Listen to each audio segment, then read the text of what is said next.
sua Bíblia, por favor, no livro de Juízes, capítulo 1.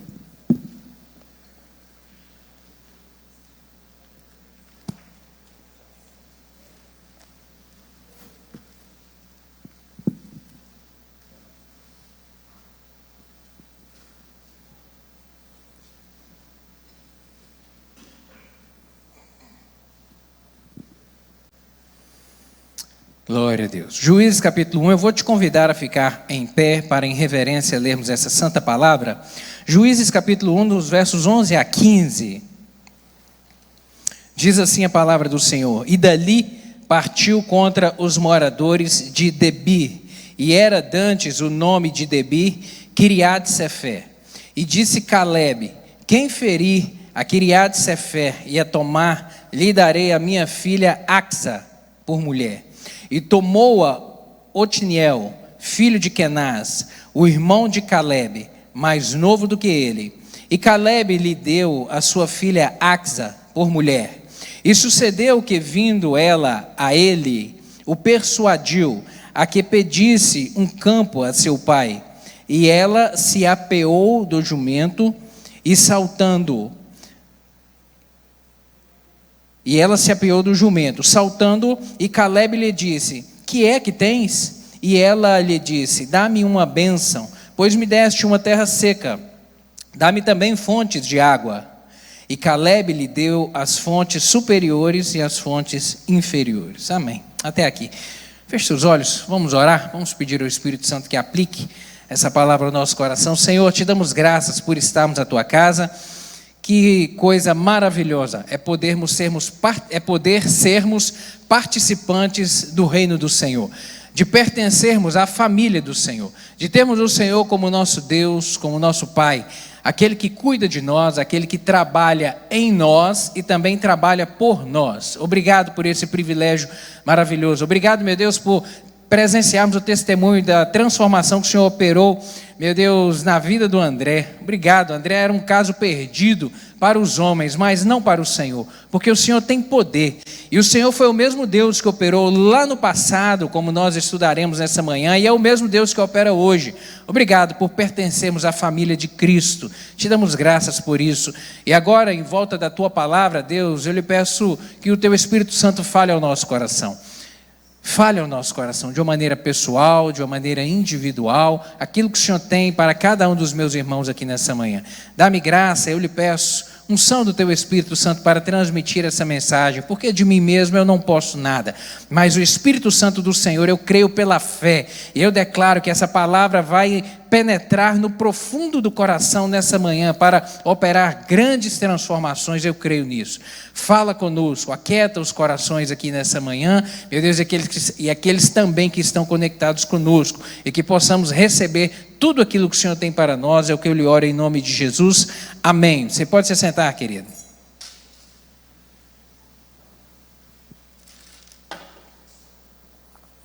Provérbios capítulo 15, verso 33, há uma palavra de Salomão que diz que o temor do Senhor é instrução na sabedoria, e a humildade precede a honra. O temer a Deus é o princípio da sabedoria. Em outro versículo ele vai dizer isso, mas nesse aqui ele diz que traz instrução. O temor do Senhor é a instrução na sabedoria, e a humildade, ela sempre precede a honra. Humildade, às vezes as pessoas confundem com pobreza, o conceito de humildade com pobreza, ou com tolice, ou com ser bobo. Não, humildade é uma bênção, quando a pessoa entende e cultiva. Humildade é uma prática, porque o contrário dela traz ruína. O contrário da humildade é o egoísmo, é a arrogância, é a prepotência, e quem caminha por esse caminho, Salomão vai nos ensinar, a palavra do Senhor vai nos dizer que é um caminho de ruína, é um caminho de derrota, é um caminho de fracasso. Nós vemos aqui na vida dessa família sinais de humildade e sinais de sabedoria, e é isso que nós veremos nessa manhã. Estudaremos aqui a respeito de Axa. Talvez você nunca tenha ouvido falar sobre essa personagem bíblica, Axa, mas nós vamos estudar alguns aspectos da vida dela, do contexto dela e da família dela, que eu tenho certeza que o Senhor falará, o Espírito Santo vai comunicar coisas ao seu coração. Mas eu quero começar a introduzir essa mensagem, esse estudo nessa manhã, te fazendo uma pergunta. O que você pensa a respeito dos pais escolherem um marido para a filha? O que você pensa disso? Eu tenho certeza que todo pai aqui vai falar, concordo.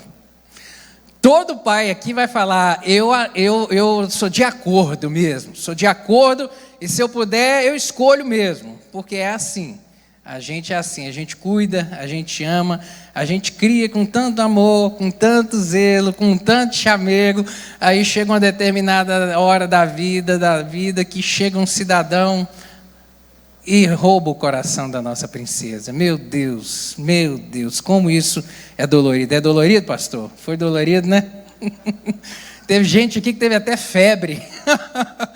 Oh, Senhor amado, mas é dolorido mesmo. E é assim, mas é a roda da vida que gira.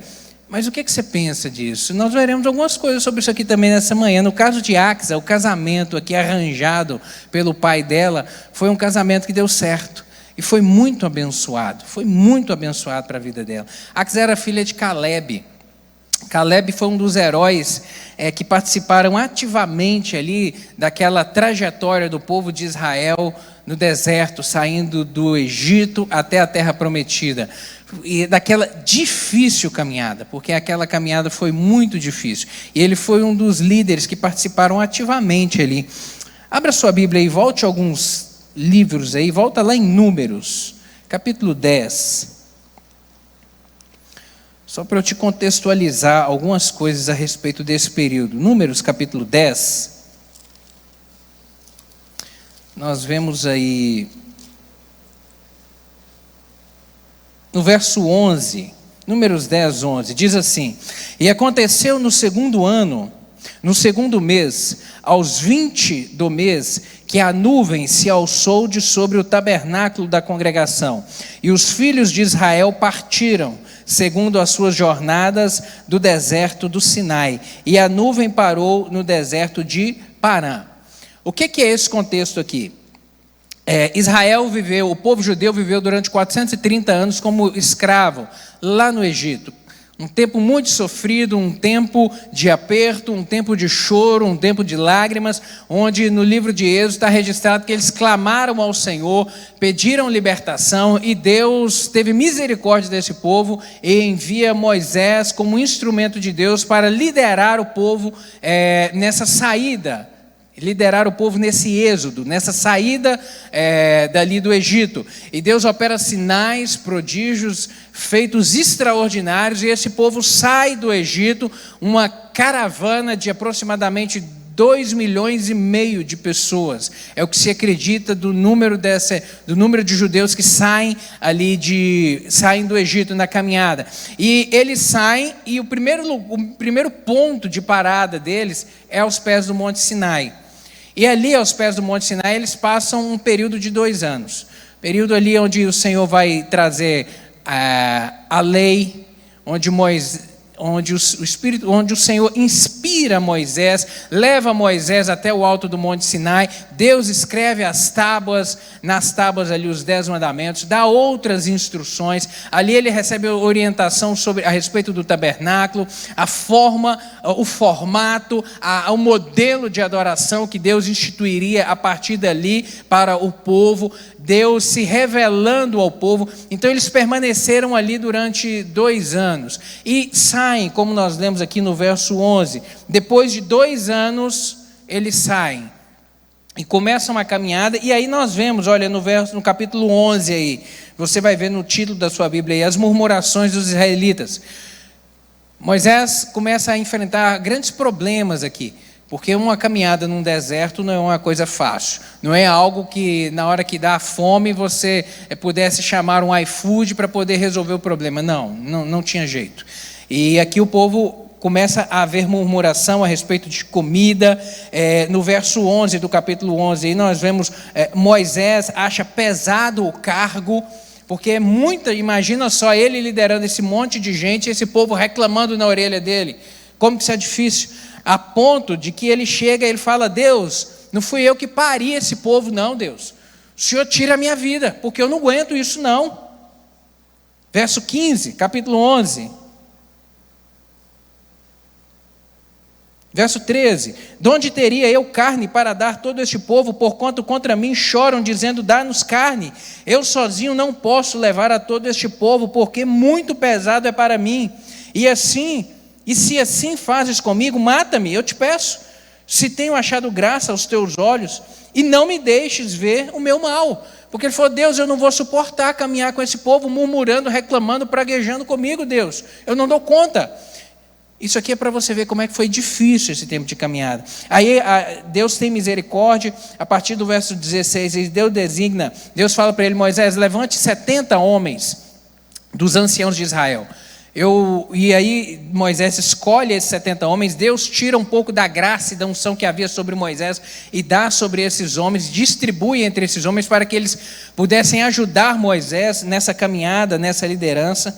No capítulo 12 aí, nós vemos a sedição de Miriam e Arão, que é a rebelião de Miriam e Arão contra Moisés. Miriam e Arão eram irmãos de Moisés, e os irmãos de Moisés começam a ficar com inveja pela liderança, porque a liderança traz consigo também um certo prestígio, traz um prestígio, mas traz um fardo imenso, e quem está de fora às vezes só vê o prestígio, não vê o fardo, não vê o peso, não vê o desgaste que é, mas olha e acha que só tem prestígio. E o que aconteceu aqui foi que eles cobiçaram e começaram a falar e a arquitetar alguma coisa contra Moisés, mas Deus viu. E Deus chama os dois, chama os três para um concerto e fala com Arão e Miriam: olha, com profetas eu falo por meio de visão. Mas no verso 8 aí ele diz, capítulo 12, mas com Moisés é diferente, boca a boca eu falo com ele. Eu falo diretamente com Moisés, não há intermediário. Então nós vemos aqui mais um problema surgido no capítulo 13 de Números aí. Deus dá uma estratégia a Moisés: Moisés, escolha 12 homens e envie-os à terra de Canaã. Aqui eles já estavam à porta da terra de Canaã, à porta. Olha aí, capítulo 13, verso 3: e enviou-os Moisés do deserto de Parã. Lembra que lá no 10 eles saíram do Monte Sinai e pararam no deserto de Parã? Aqui eles ainda estão no deserto de Parã. E enviou-os Moisés do deserto de Parã, os 12 espias, segundo o dito do Senhor. Eles vão, e entre esses espias, verso 6, estava aí, da tribo de Judá, o representante foi Calebe. E o verso 8 vai dizer que da tribo de Efraim, o representante, o nome aí aparece Oséias, mas lá no verso 16 vai estar descrito que estes são os nomes dos homens que Moisés enviou a espiar a terra. E a Oséias, filho de Num, Moisés chamou Josué. Esse aqui é Josué. Então Josué e Calebe participaram desse grupo dos 12 que foram espiar a terra. Eles voltam com a notícia, no final do capítulo 13 aí, verso 27, contaram-lhe e disseram-lhe: fomos à terra que nos enviaste, verdadeiramente mana leite e mel, e este é o seu fruto, e o povo porém que habita nessa terra é poderoso, e as cidades fortes e muito grandes, e também ali vimos os filhos de Anak, os amalequitas habitam na terra no sul, e os heteus, os jebuseus e os amorreus habitam na montanha, e os cananeus habitam ao pé do mar, à beira do Jordão. Então Calebe, verso 30, então Calebe fez calar o povo diante de Moisés e disse: subamos animosamente e possuamo-la em herança, porque certamente prevaleceremos contra ela. Porém os homens que com ele subiram disseram: não poderemos subir contra aquele povo, porque é mais forte do que nós. E infamaram a terra que tinham espiado perante os filhos de Israel, dizendo: a terra pelo meio da qual passamos a espiar é terra que consome os seus moradores, e todo o povo que vimos no meio dela são homens de grande estatura. E também vimos ali gigantes, filhos de Anak, e os descendentes dos gigantes, e éramos aos nossos olhos como gafanhotos, e assim também éramos aos seus olhos. Ou seja, eles difamam a terra, eles falam mal, e eles conseguem persuadir o povo a se rebelar contra Moisés, embora Calebe tenha dado essa palavra de confiança, essa palavra de fé, mas nós vemos aqui um povo se organizando de uma maneira organizada para dizer: Deus não tem poder. O contexto aqui é isso. O problema aqui foi justamente isso, porque Deus havia dado uma promessa: eu vou fazer vocês entrarem na terra prometida. Mas Deus não disse que a terra estava vazia. Deus não disse isso: eu vou levar vocês a uma terra vazia. Não. Uma terra desocupada. Não. Eu vou levar vocês a uma terra que mana leite e mel. Deus não disse que ela estava vazia. Era para eles conquistarem aquela terra. E quem ia dar a graça para ter vitória? Era Deus. Era a presença de Deus, era o poder de Deus. Assim como Deus já havia liberto eles com braço forte, com mão poderosa, livrados da escravidão do Egito, agora Deus providenciaria a vitória. Mas eles se levantam e falam: não, Deus não tem poder. É impossível nós vencermos os gigantes. Quando eles falam: é impossível tomarmos essa terra, vencermos os gigantes, eles estão dizendo: Deus não tem poder. Deus é limitado. E por conta disso, nós sabemos a história que, a partir do verso 14, do capítulo 14 aqui, Deus dá uma ordem então a Moisés: Moisés, volta com esse povo, agora vocês vão rodear a terra, e toda essa geração que falou que eu não tenho poder para fazê-los entrar na terra vai morrer. Da idade de 20 anos para cima, todos vão morrer. Homem, mulher, todos vão morrer. Os seus filhos, que eles disseram que seriam consumidos e eliminados pelos povos daquela terra, eles vão herdar. A próxima geração é que vai herdar a terra. Então esse aqui é o contexto. Então foi um tempo difícil. Axa, ela nasceu e cresceu nesse tempo aqui no deserto, rodeando, caminhando pelo deserto, desse tempo aqui que Israel estava peregrinando. Era um tempo realmente difícil, de lutas, de provação, de escassez, de instabilidade. Porque um dia dormia num lugar, outro dia não sabia onde é que iria dormir. Porque de fato era assim mesmo. Havia ali a nuvem durante o dia que trazia proteção contra o sol, e à noite a coluna de fogo para poder aquecer. E o texto diz que quando a nuvem do Senhor se levantava sobre o tabernáculo, todo mundo se levantava assim, ficava atento e ia olhar para onde que a nuvem ia. E para onde a nuvem deslocava, o povo desmontava o acampamento e ia caminhando atrás de uma nuvem. Realmente era um período diferente, está agora sobre essa condução do Senhor. Entretanto, por meio dessas batalhas, ela aprendeu, e ela se transformou numa mulher forte.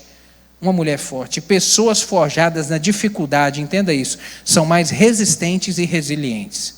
As pessoas que são forjadas na dificuldade, elas são mais resistentes e são mais resilientes. Isso é assim sempre. Você adulto que está aqui, que viveu tempos de dificuldade na sua história, na sua adolescência, na sua juventude, que conquistou o que conquistou com muito trabalho, com suor, com dedicação, que teve que levantar cedo e dormir tarde, que teve que se empenhar para estudar, para passar num concurso, para progredir, para passar no vestibular, para estudar, para se formar. Quantos aqui tiveram que trabalhar e estudar ao mesmo tempo? Trabalhar e estudar, porque tinha que trabalhar e estudar. Muitos.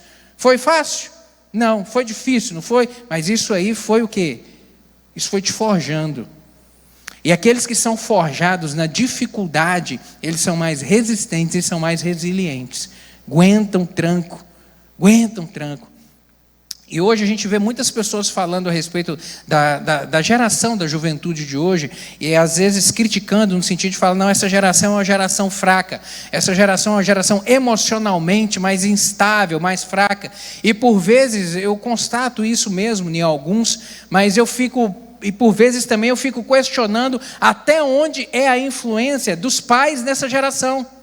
Porque nós que vivemos tempos difíceis na nossa infância, difíceis na nossa adolescência, difíceis na nossa juventude, que foi isso que nos formou, que criou essa casca grossa na gente, por vezes a gente não quer que os nossos filhos passem pelas mesmas dificuldades. E a gente fica querendo poupar os nossos filhos de ter problemas, de ter que enfrentar problemas. E quando a gente poupa os nossos filhos de enfrentarem os seus problemas, de ter que renunciar, de ter que enfrentar as suas frustrações, o que a gente está fazendo com os nossos filhos? A gente está deixando eles com a casca o quê? Fininha, né? Uma casca fininha. Até onde a nossa geração de 40, acima de 40, está sendo culpada porque uma geração nova e fraca está se levantando? Até onde a culpa é nossa? Você já parou para pensar nisso? Porque às vezes a gente olha apenas para o resultado, mas não olha para a causa. Não olha para a causa. Existe uma clássica frase que ela diz: tempos difíceis geram o quê? Homens fortes. Homens fortes geram tempos fáceis. E tempos fáceis geram homens fracos. E homens fracos geram tempos difíceis. É um ciclo. É um ciclo. E nós vemos isso em todos os impérios que passaram na humanidade, nós vemos isso. Todos os impérios tiveram seu surgimento, certamente por homens de peleja, homens que trabalharam muito até gerar estabilidade naquele grande império. Aquele grande império, ele subsistiu por algum tempo, mas daqui a pouco começou um tempo de ruína. Os 5 impérios da antiguidade: Império Assírio, Império Babilônico, Império Medo-Persa, Império Grego, Império Romano. Se for examinar a história desses 5 impérios, caracterizado por isso aqui: tempos difíceis, tempos de guerra, tempos de batalha, geram homens fortes. Só que homens fortes geram tempos fáceis, tempos de facilidade. E tempos de facilidade geram homens fracos. Uma geração agora fraca, mais fraca, porque não teve que enfrentar os problemas.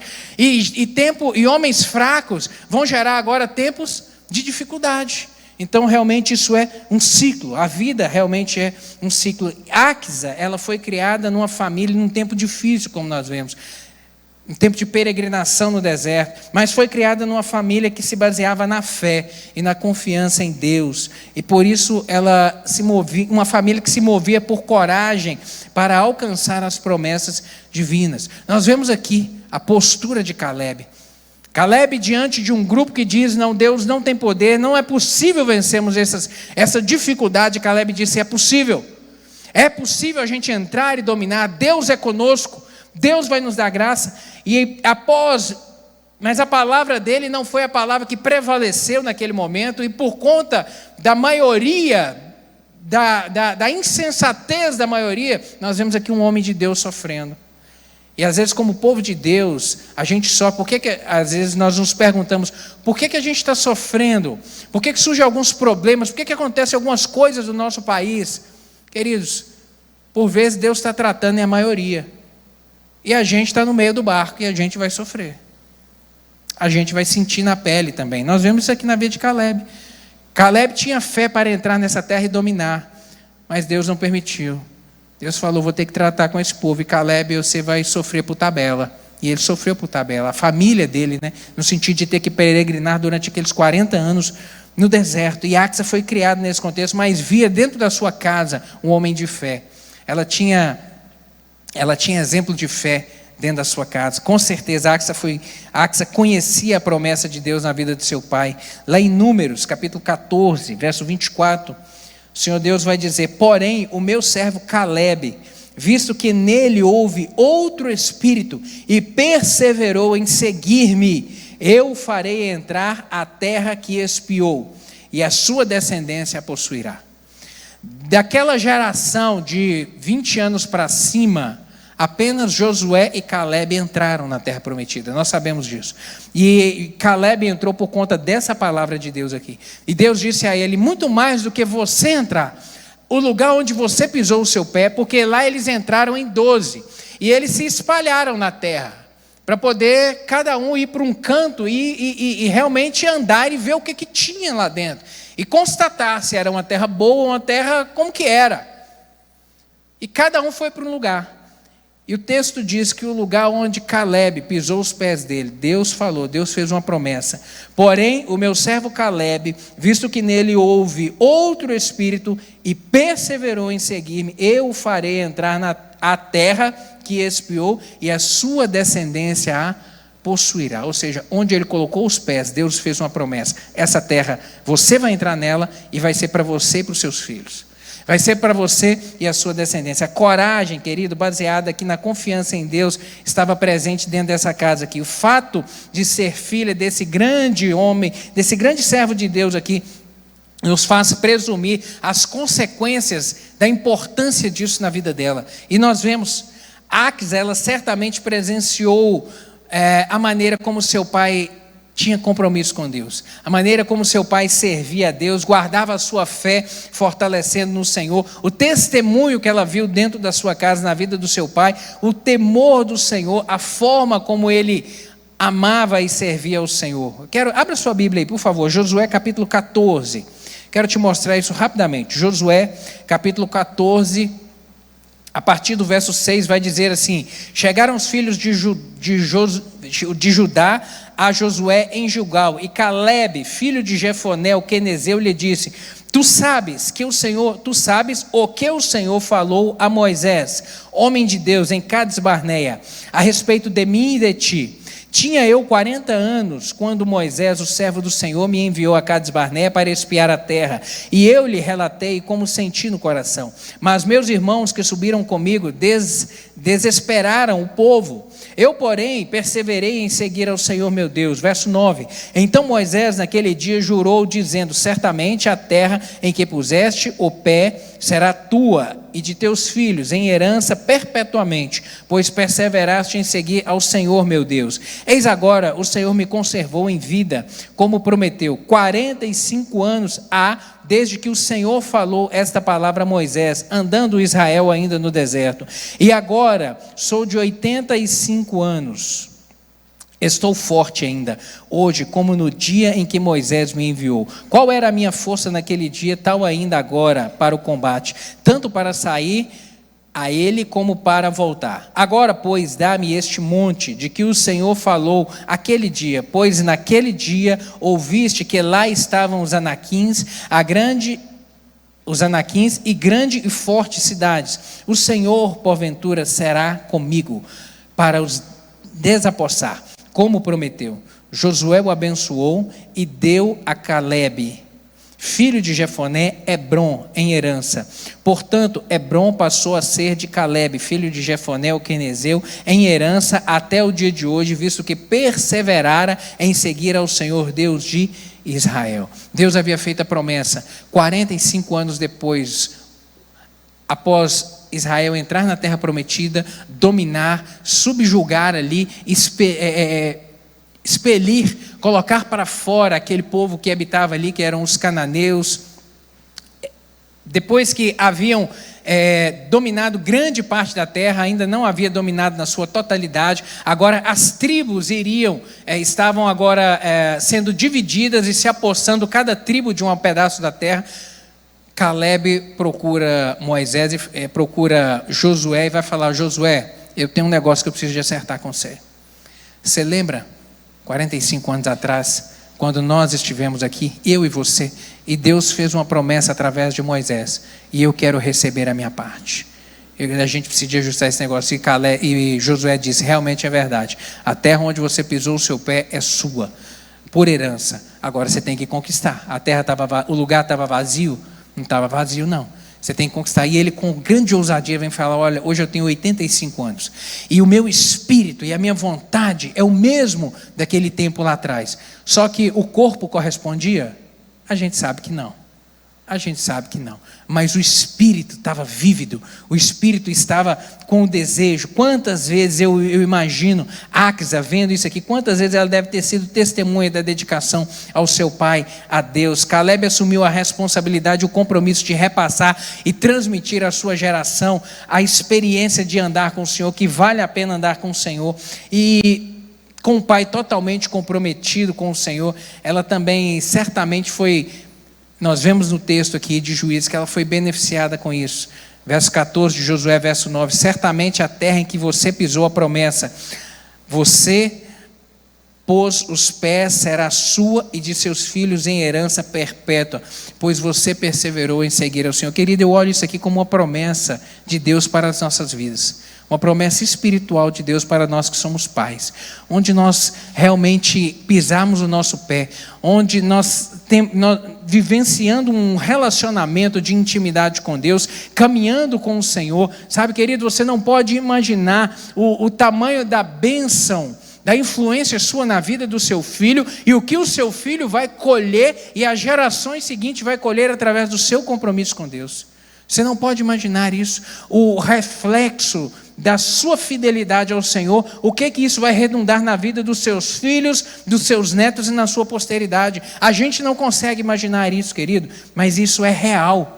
Isso é uma promessa espiritual, que aquilo que nós semeamos na vida dos nossos filhos produz fruto. Eu quero declarar isso sobre a sua vida, que o seu compromisso com Deus vai produzir bênção na sua vida, na vida dos seus filhos e na sua posteridade, em nome de Jesus. Você recebe isso? Aquilo que você semear na vida do seu filho, na sua posteridade, vai produzir resultado, em nome de Jesus.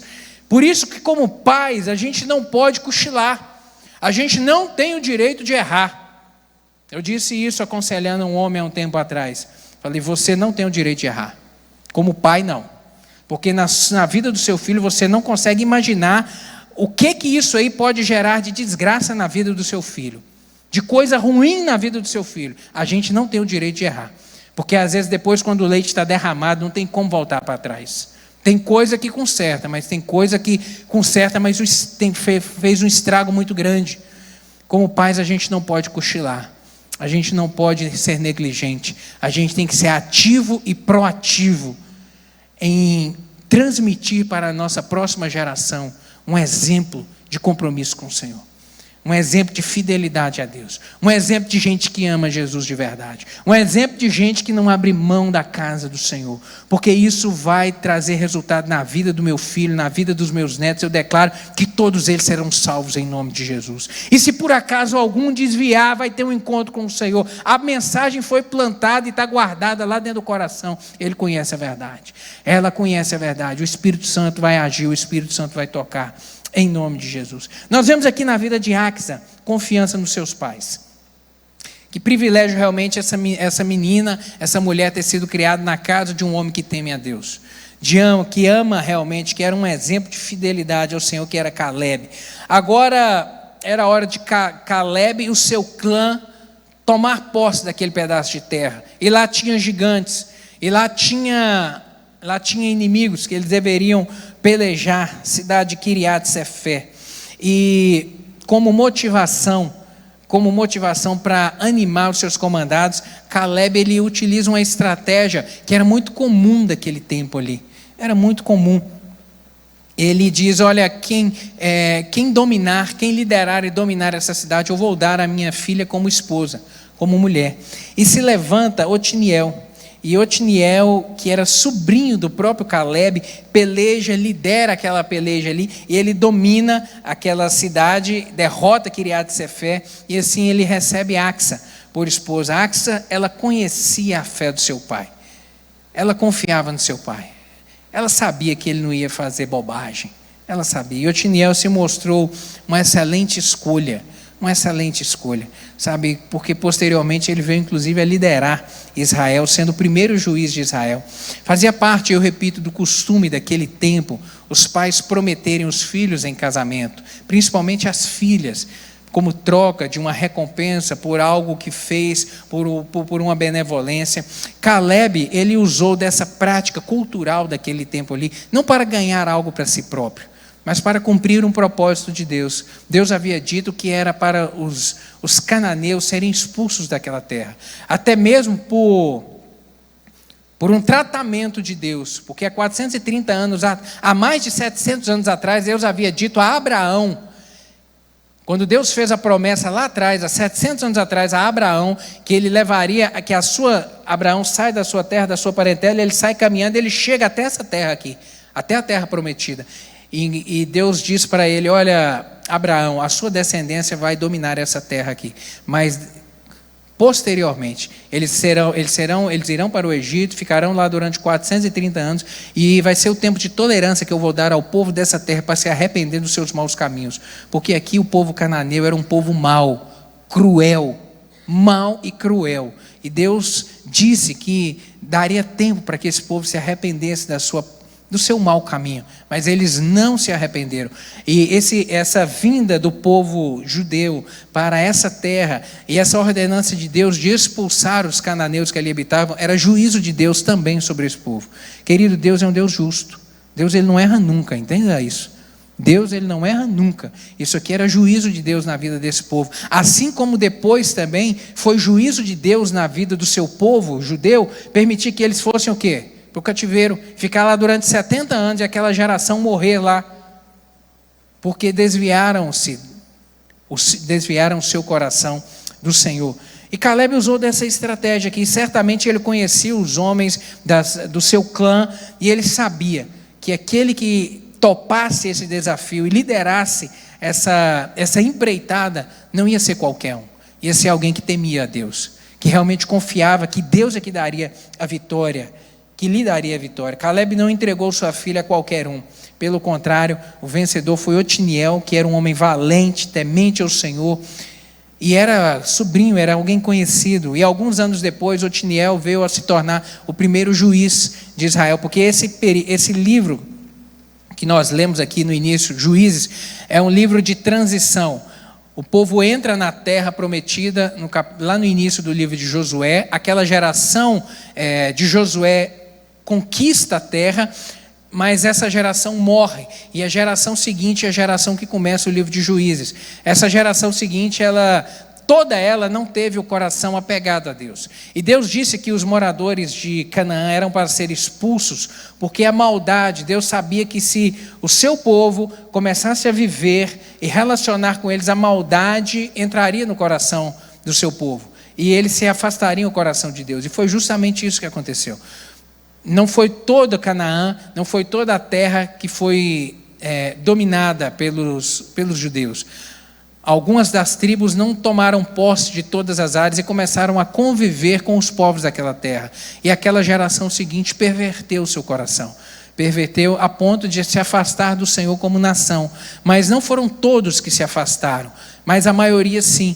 E quando o povo afastou o coração de Deus, a graça de Deus saiu de sobre o povo.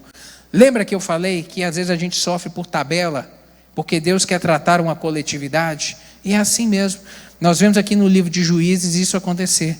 O povo afastar o coração de Deus, o povo como nação, Deus retira a sua graça, aquela geração os inimigos começam a perturbar, começam a roubar, começam a saquear, e o povo começa a padecer necessidade. Aí eles clamam a Deus, aí eles se voltam para Deus e pedem misericórdia. E aí no capítulo, abre aí Juízes, capítulo 3, nós vemos esse primeiro fenômeno acontecer. O povo se vê em aperto, e aí no capítulo 3, verso 7, diz que os filhos de Israel fizeram o que era mal perante o Senhor, e se esqueceram do Senhor seu Deus, e renderam culto aos Baalins e aos postes ídolos. Então a ira do Senhor se acendeu contra Israel, e ele os entregou nas mãos de Cusã-Risataim, rei da Mesopotâmia. E os filhos de Israel serviram a Cusã-Risataim 8 anos. Clamaram ao Senhor os filhos de Israel, e o Senhor lhes suscitou o libertador, que os libertou. Otiniel, filho de Kenaz, que era irmão de Caleb e mais novo do que ele, veio sobre ele o Espírito do Senhor, e ele julgou a Israel. Saiu a peleja, e o Senhor lhe entregou nas mãos a Cusã-Risataim, rei da Mesopotâmia, contra o qual ele prevaleceu. Então a terra ficou em paz 40 anos. Otiniel, filho de Kenaz, faleceu. Esse mesmo Otiniel aqui, que venceu essa peleja, o seu povo afasta o coração de Deus, vem inimigos que começam a prevalecer, e aí eles clamam ao Senhor, e Deus levanta esse mesmo Otiniel aqui, para poder liderar agora Israel, a nação inteira, em uma batalha contra o rei da Mesopotâmia. Eles têm vitória, e aquela geração de Otiniel permanece agora como juiz, como líder da nação durante o período de 40 anos. Esse mesmo homem aqui. E aí eu te faço uma pergunta: o que um pai e uma mãe devem fazer para merecer a confiança dos filhos, tendo como esse exemplo de Caleb? O que eu e você como pais? A gente olha para Caleb e a gente pode extrair como exemplo, quando a gente se trata do relacionamento entre pais e filhos. O que um pai deve fazer para merecer confiança? Eu vejo que a primeira coisa é ser exemplo. As palavras, elas até influenciam, mas o exemplo, ele realmente arrasta. Exemplo. Sermos exemplos para os nossos filhos. Podem os pais interferir na escolha que os filhos fazem em relação a um namoro e um casamento? Os pais podem interferir?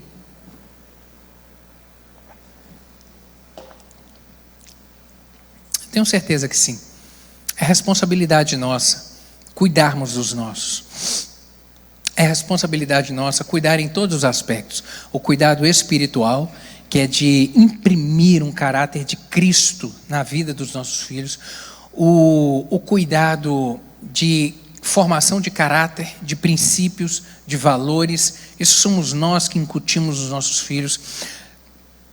Princípios a respeito de trabalho, importância do trabalho, relevância do trabalho. Então nós influenciamos nossos filhos em todas as áreas e não podemos ser negligentes nessa área aqui, porque nós sabemos que um coração apaixonado faz besteira.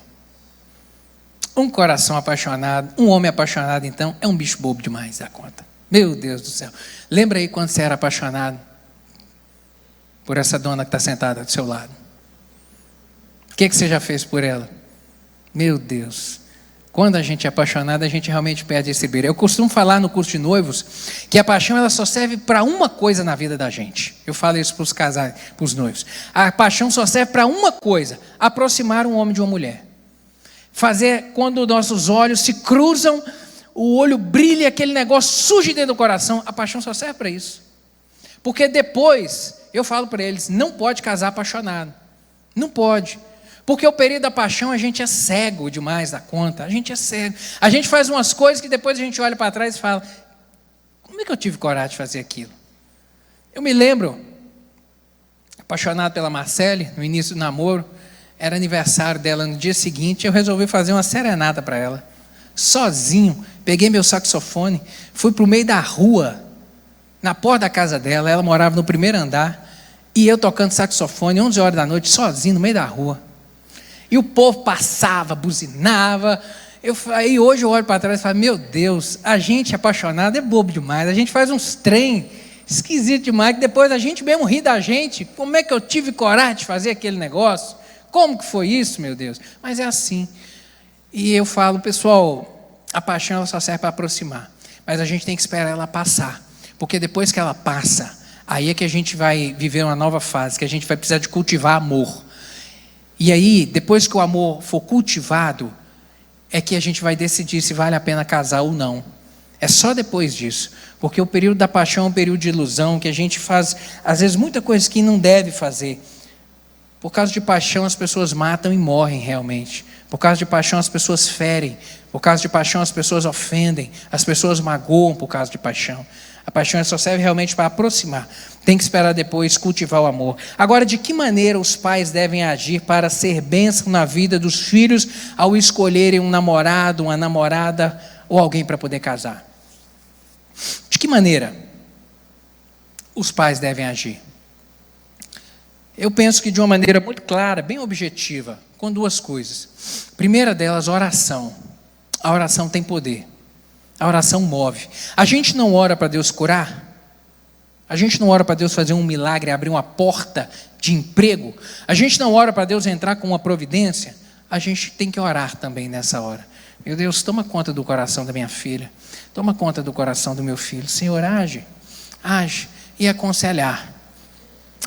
Eu me lembro de uma vez, eu estava dando banho na Lara, ela devia ter uns 5 anos de idade, e aí, conversando no banho, ela vem de uma hora e solta uma frase assim, papai, como eu faço para escolher com quem eu vou casar? A minha de 5 anos de idade faz uma pergunta dessa, como que eu faço para escolher com quem eu vou casar? Aí na hora, eu fechei o olho e falei, Senhor, sabe aquela oração de 2 segundos, falei, Senhor, me dá uma palavra. Aí na hora eu falei, veio uma luz assim, o Espírito Santo falou, eu falei, minha filha, essa pessoa tem que ter 3 coisas. Primeira delas, ser menino. Tem que ser menino. Você só pode namorar e casar com menino. Não pode ser menina, 5 anos de idade. Então você tem que falar uma palavra que de 5 anos de idade entende. Tem que ser menino. Segunda coisa, tem que amar Jesus. Jesus tem que ser a coisa mais importante na vida dele. Tem que amar demais a Jesus. Terceira coisa, tem que gostar de trabalhar. Tem que ser alguém que gosta de trabalhar. Que trabalhe mesmo, que gosta de trabalhar. Essas 3 coisas. Ela falou, só isso? Eu falei, só isso. Aí ela virou, ele tem que ser bonito também, né, papai? Eu falei, não precisa. Não precisa ser bonito. Isso aí é só detalhe. Se vier, tiver essa sorte de ser bonito, ter essas 3 coisas, se for bonito, amém, você foi sortudo. Agora, se não vier, está tudo certo, não tem problema não. Mas essas 3 coisas, ser menino, amar Jesus e gostar de trabalhar. Ela guarda isso até hoje no coração dela. Ser menina, amar Jesus e gostar de trabalhar. E é assim mesmo. É assim mesmo. Como que a gente influencia, queridos, numa hora dessa? Primeira coisa, orando. Segunda coisa, conversando, dialogando, sabe? E também não sendo omisso. Falando, às vezes, minha querida, abre o olho. Olha, isso aí não está cheirando coisa boa, não. Sermos honestos, sermos francos realmente com os nossos filhos. Nós vemos aqui na vida de Axa também, além desse primeiro aspecto que eu vi aqui, que é a confiança nos seus pais, eu ressalto aqui também a submissão. A submissão. Axa foi uma mulher que conheceu de perto o sofrimento do seu povo, que foi forjada realmente na dificuldade, naquele período de peregrinação. Ela sabia das promessas de Deus na vida do seu pai, o agir do Senhor, o compromisso do seu pai com Deus, o amor do seu pai para com Deus e também as promessas de Deus se cumprindo. Ela era a geração da promessa, aquela geração que Deus prometeu que herdaria a terra, é a geração dela. Então ela viu promessa de Deus se cumprindo na vida dela, na casa dela. Ela viu seu pai tomando posse de uma terra que Deus havia prometido há 45 anos atrás. Então ela viu experiências, ela viu o agir de Deus. Nós vemos que Caleb não tinha planos de entregar a sua filha a qualquer um, de maneira nenhuma. Era temente a Deus, tinha intimidade com Deus. Eu tenho certeza que Caleb orou e falou: Deus, eu fiz uma promessa aqui, mas eu sei que o Senhor vai levantar o homem certo. Deus levanta um homem de caráter, levanta um homem que teme ao Senhor para poder vencer essa peleja e receber a minha filha como esposa. Axa aqui, ela confiava no seu pai, ela sabia que o seu pai queria certamente o melhor para ela, o que a levou de uma maneira obediente a aceitar aquilo que o pai havia feito, aceitando o casamento com Otiniel. Axa demonstra aqui que é possível ser uma mulher forte, ao mesmo tempo ter sensatez, ter equilíbrio, o que inclui junto a submissão. Porque só tem sensatez e equilíbrio uma mulher que é submissa. E nós vemos aqui a submissão como um aspecto do caráter na vida de Axa em relação ao seu pai e também em relação a Otiniel. Nós vemos isso aqui, porque logo na frente nós vemos que ela viu aquela terra e ela falou: preciso agora de tomar uma providência. E sobre o aspecto, eu quero ressaltar primeiro aqui da submissão. Há mulheres fortes e inteligentes hoje no nosso tempo. Muitas.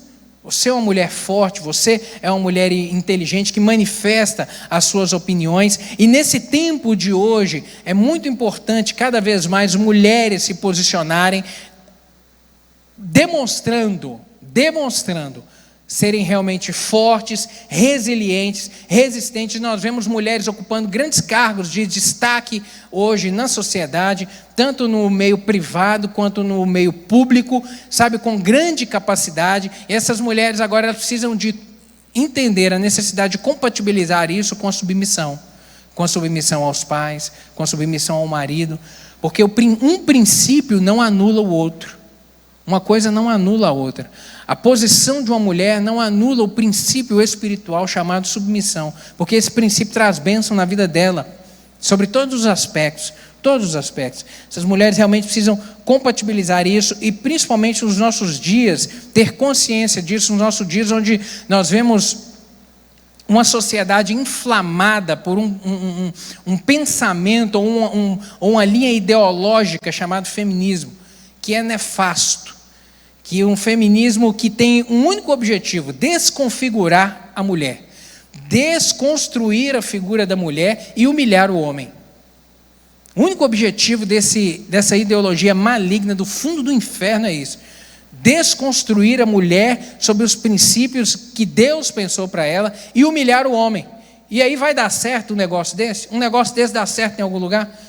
Uma mulher que não se entende e que despreza o companheiro que Deus deu para ela, isso vai dar errado. Aqui na China, em qualquer lugar, isso dá errado. Isso não dá certo. Por isso que a mulher de hoje tem que ser uma mulher sábia, uma mulher que tema a Deus, ocupe o mais elevado lugar que Deus te colocar.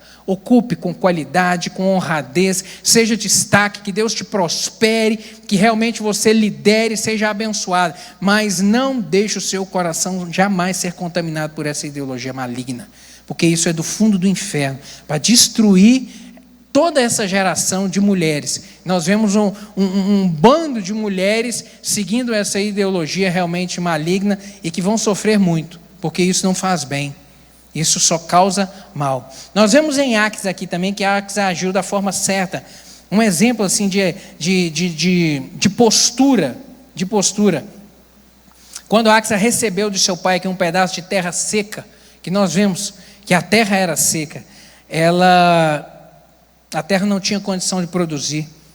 Axa não murmurou, Axa não brigou, Axa não se revoltou contra o seu pai.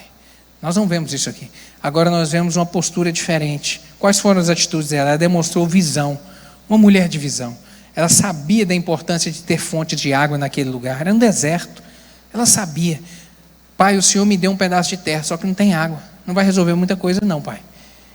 E ela, como uma mulher visionária e corajosa, ela foi no seu pai para poder pedir fontes de água. Agora, antes de ir para o seu pai, nós vemos um exemplo dela de submissão, que ela demonstrou submissão ao marido, que o texto diz que ela conversou com seu marido e pediu a ele: eu posso ir lá conversar com meu pai? Vamos lá conversar com ele. Demonstrou submissão, demonstrou paciência, sabedoria. Tem hora que é hora de agir, tem hora que é hora de ficar quieto, tem hora que é hora de esperar. Não foi afoita, não foi precipitada. Não foi precipitada, ela esperou o momento certo. Provérbios 15, 23 diz que o homem se alegra em dar resposta adequada, e a palavra a seu tempo, quão boa é. Provérbios 16, 21, o sábio de coração é chamado prudente, e a doçura no falar aumenta o sabor. Cuidado. Axa poderia ter agido diferente, Axa poderia ter sido afoita, Axa poderia ter murmurado, poderia ter começado a falar mal do seu pai, poderia ter começado a levantar um motim dentro da sua casa contra o seu pai. Está vendo lá, me deu um presente, mas não serve para nada. Não, nós não vemos Axa agir dessa maneira. Axa foi uma mulher ativa, respeitosa, foi uma mulher visionária, foi uma mulher que não ficou parada. Nós vemos ela foi proativa. Não ficou parada esperando que alguém agisse por ela. Ela lutou para atingir o objetivo dela, que era um objetivo justo, era um objetivo lícito. E ela recebeu, o texto diz, muito mais do que ela pediu. Ela pediu uma fonte de água. Juízes capítulo 1, verso 15. Caleb diz o seguinte: então Caleb lhe deu as fontes superiores e as fontes inferiores. Caleb, vou te dar só uma não, minha filha. Vou te dar muito mais do que isso. Vou te dar muito mais do que isso. Sabe, realmente foi abençoada. E eu quero concluir esse estudo nessa manhã te perguntando isso. Por acaso você tem sido precipitado na sua vida? Precipitado no falar ou precipitado no agir? Você já tomou alguma atitude precipitada e depois você se arrependeu disso? Trouxe consequência ruim para a sua vida? De repente é isso que você precisa de trabalhar no seu coração. Deixar o Senhor trabalhar na sua vida. Pedir ao Senhor, meu Deus, coloca um guarda na minha boca para eu segurar a minha língua na hora que me der vontade de responder.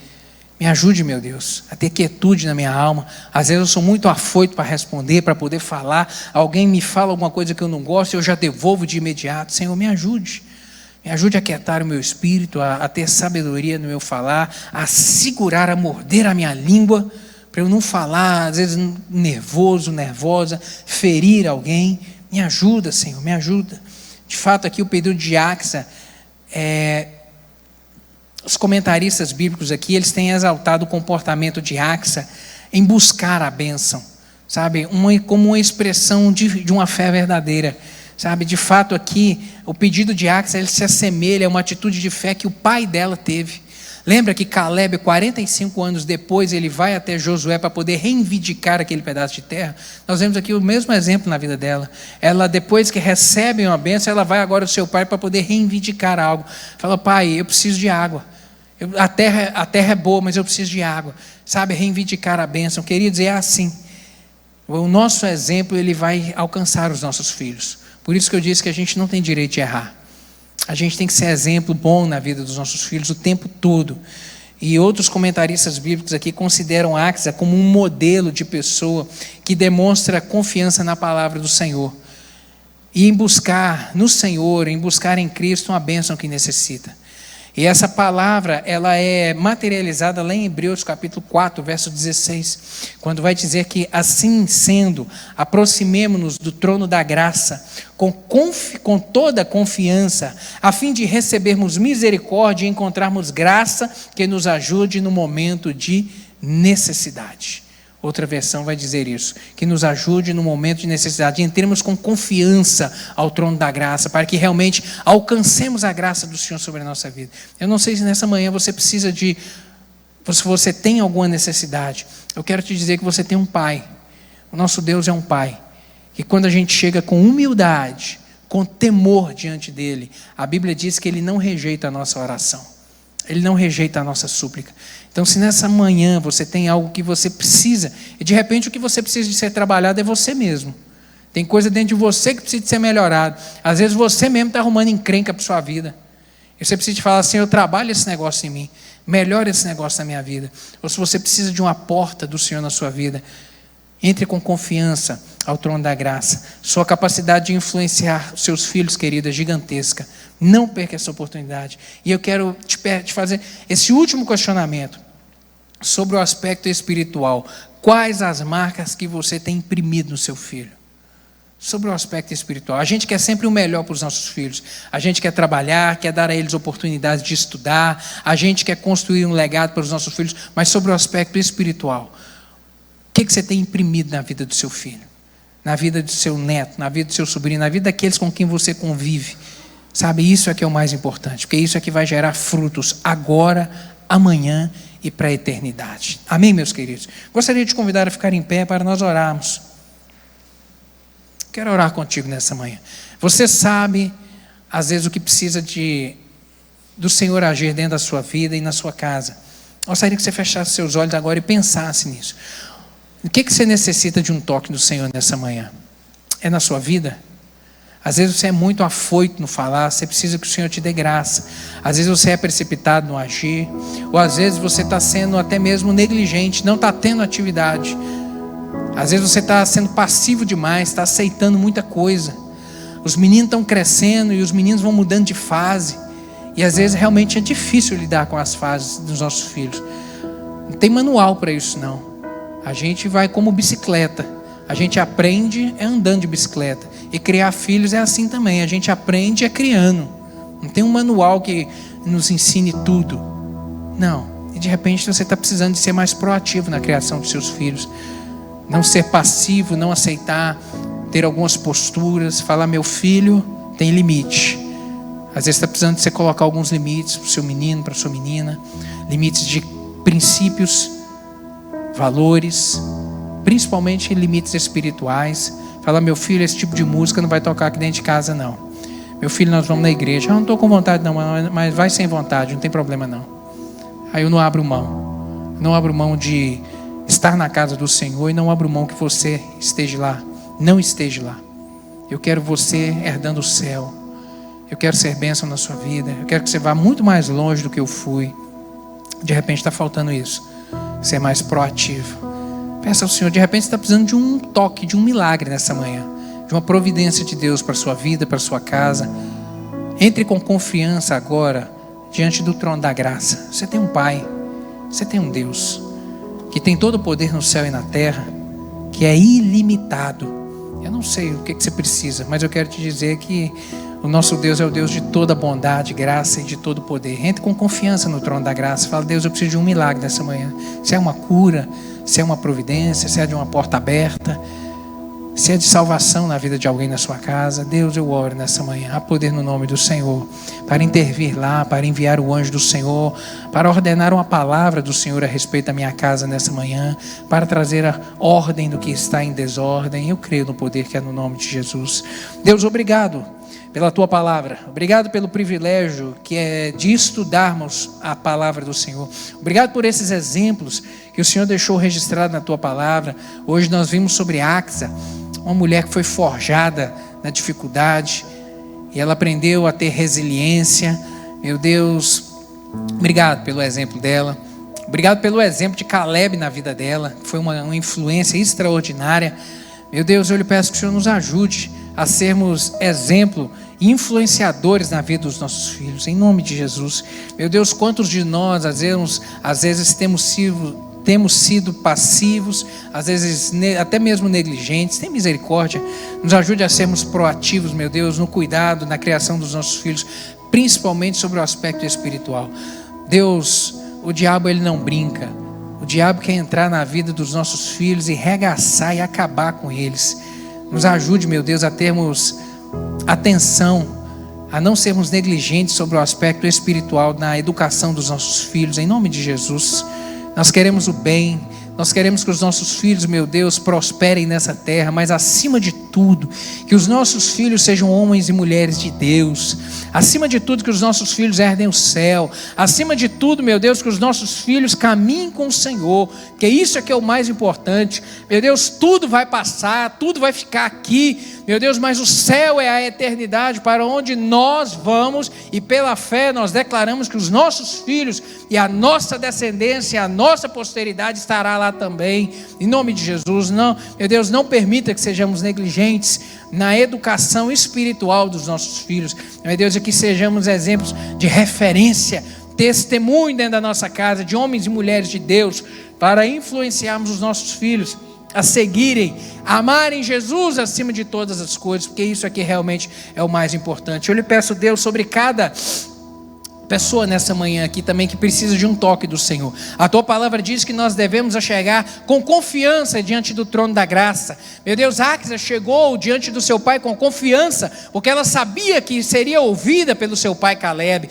E nessa manhã também nós nos achegamos com confiança ao trono da graça, diante do nosso Deus, que é o Deus de toda bondade e misericórdia, meu Deus, para clamar providência do Senhor. O Senhor conhece o coração de cada um aqui nessa manhã, a necessidade de cada um, meu Deus, a carência de cada um. Eu lhe peço, meu Deus, traga a resposta do Senhor sobre a vida de cada um dos meus irmãos aqui, em nome de Jesus, para operar milagres, para abrir portas, para mover no sobrenatural sobre a vida e a casa de cada um, para que o teu santo nome seja glorificado, seja engrandecido na vida e na casa de cada um. Eu declaro a bênção do Senhor sobre o teu povo nessa manhã, em nome de Jesus, que cadeias estão sendo quebradas, meu Deus, que novas histórias estão sendo reescritas e que milagres o Senhor está alcançando a vida do teu povo, em nome de Jesus. Obrigado por todo o bem que o Senhor tem feito a nós, te damos graças. Eu lhe peço, Deus, que o Senhor nos abençoe no restante desse dia, nos guarde, que o Senhor nos conceda um dia de paz, de bênção, e que à noite estejamos novamente aqui para render ao Senhor um culto, uma festa diante do Deus Todo-Poderoso, porque só a Ti seja dada toda a honra e toda a glória para todos sempre, em nome de Jesus. Amém e amém. Que o amor de Deus, a maravilhosa graça de Jesus e a presença gostosa do Espírito Santo traga paz ao seu coração, hoje e para sempre. Amém.